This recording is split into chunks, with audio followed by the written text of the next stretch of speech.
मित्रों नमस्कार, मैं हूं राकेश कुमार। आप देख रहे हैं मत अभिमत।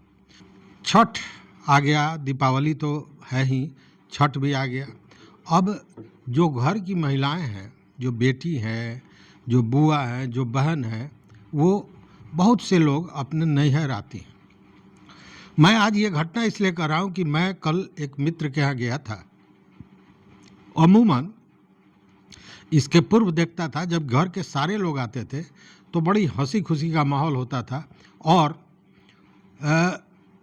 छठ में क्या करना है, कैसे घाट पर जाएंगे, किस घाट पर जाएंगे, कैसे साज सज्जा होगी, इन सारे विषयों पर चर्चा होती थी।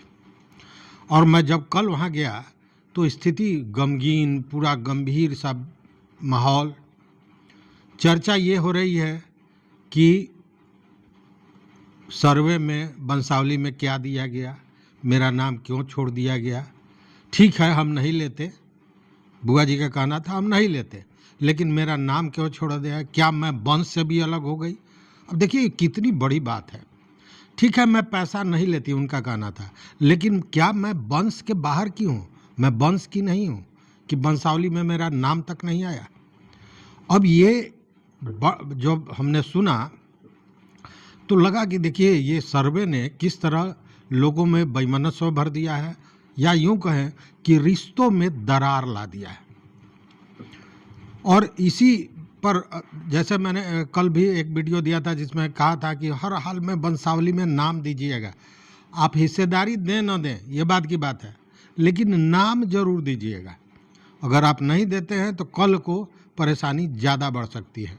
अब जैसे जिनकी बात मैं कर रहा हूँ, अगर वो नाम दे दिए होते तो शायद बुआ जी को इतना तकलीफ नहीं होता। तकलीफ इसलिए हुआ कि नाम ही हटा दिया गया, नाम ही नहीं दिया गया। तो उनका यही कहना था कि मैं वंश की तो हूँ, ठीक है, हिस्सा तुम दो न दो ये अलग की बात है, और मैं लेती भी नहीं, मैं संपन्न हूँ, लेकिन तुमने वंश से ही मेरा नाम उजाड़ दिया, हटा दिया। ये कितना बड़ा अन्याय है। इस बात का जवाब किसी के पास नहीं था, और सारे लोग यूं कहें कि कहीं ना कहीं परेशान दिखे अपने इस करनी पर, या पछतावा करते दिखे, इसलिए कि उनको लगा होगा कि शायद बुआ जी भी इसमें हिस्सेदारी मांग रहे हैं और इसीलिए वंशावली से नाम ही हटा दिया गया, जबकि होना नहीं चाहिए था। हिस्सेदारी तो कानूनन उनकी भी है। जब कानून की बात आई तो चलिए आपको इस पर आज चर्चा कर लेते हैं कि देखिए हिंदू उत्तराधिकार अधिनियम 1956 जो था उसमें परिवर्तन किया गया, और ये 2005 में संशोधन हुआ। और उसके बाद जो घर की लड़कियां हैं, जो बहनें हैं, जो बुआ हैं या जो बेटी है, बेटियों को भी बराबर का हिस्सेदार माना गया है। माता पिता के संपत्ति में या पैतृक संपत्ति में उसकी भी बराबर की हिस्सेदारी होगी, और ये बात तो सुप्रीम कोर्ट ने भी कहा है। अब क्या होगा इस बात को समझिए। अगर माता पिता या पैतृक जो संपत्ति है उसका बंटवारा होता है, दो भाई हैं, दो बहनें हैं, तो सब में बराबर बराबर की हिस्सेदारी होगी, चाहे जो बेटी है वो विवाहित हो या अविवाहित हो। चूँकि एक जो दिमाग में बात है लोगों को कि हमने विवाह कर दिया तो उसकी हिस्सेदारी समाप्त हो गई। अमूमन लोग कहता है कि उसके हिस्से का जो संपत्ति था उसको बेच दिया, या उसको बेचकर शादी में लगा दिया, दहेज में दे दिया। इस बात का एक तर्क दिया जाता है। ये पुरानी बातें हो गई, अब वो बातें नहीं चलेंगी। आपने क्या किया नहीं किया वो आपका कर्तव्य था, धर्म था, आपने निर्वहन किया, लेकिन जो संपत्ति है अगर बंटवारा होगा तो बेटियों का भी बराबर की हिस्सेदारी होगी। अमूमन ये देखा जाता है कि जो शादीशुदा बेटियां हैं, जो बहनें हैं, वो हिस्सेदारी नहीं लेती हैं, क्योंकि वहाँ पे एक बैलेंस कौन क्रिएट करता है, ये समझिए।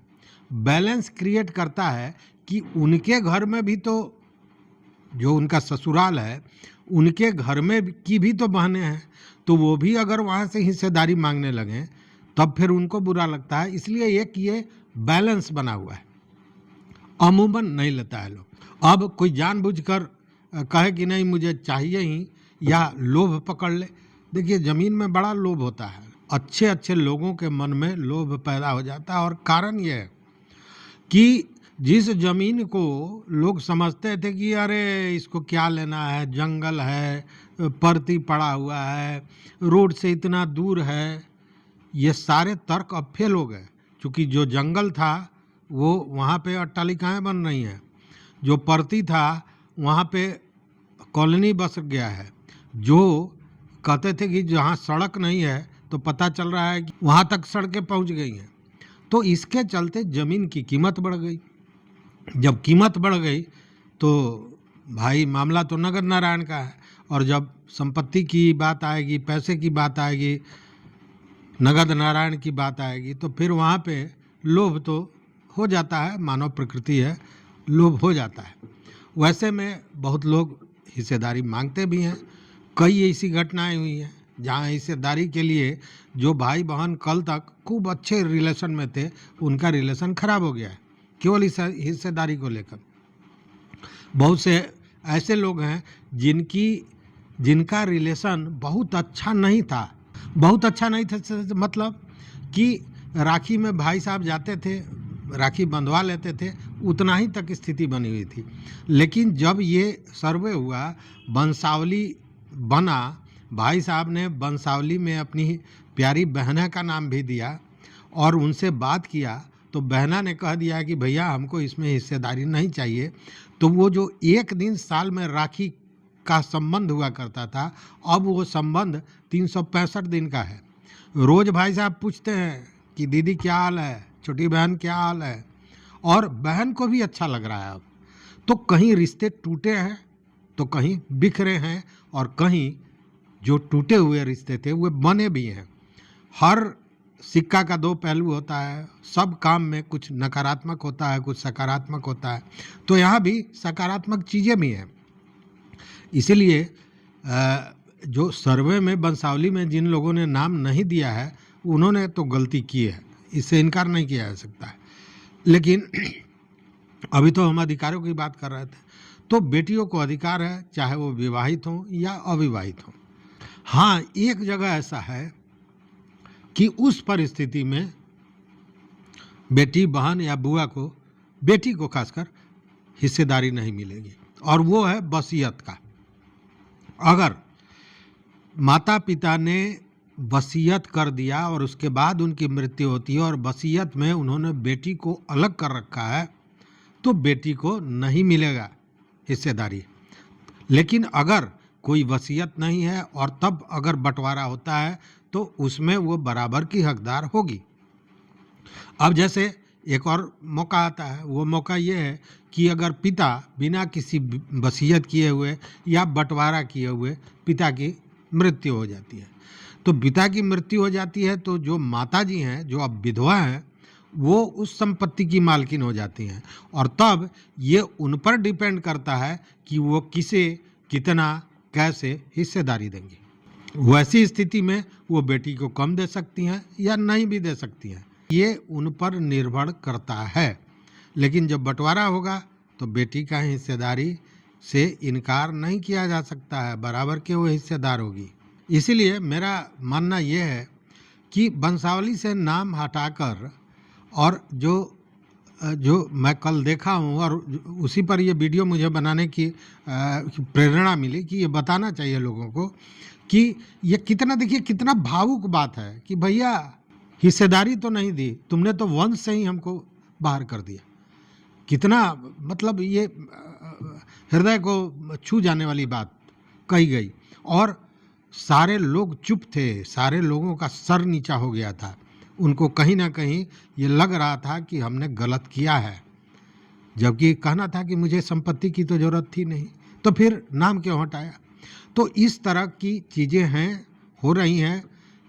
संबंध टूट रहे हैं तो संबंध बन भी रहे हैं, तो क्यों ना हम संबंध बनाएं, तोड़ने की ज़रूरत क्या है। तो इन्हीं बातों के साथ इस वीडियो को यहीं समाप्त करते हैं मित्रों। जब संबंधों की बात आई तो मुझे लगा कि मैं ये वीडियो बनाऊं कि हम और आप मिलकर अपने संबंध को और प्रगाढ़ कर सकें और बेहतर बना सकें। तो देखते रहिए मत अभी मत, लेकिन जो बातें हुई हैं उस पर अपना विचार जरूर दीजिएगा मित्र, जरूर दीजिएगा। बहुत बहुत धन्यवाद, बहुत बहुत धन्यवाद।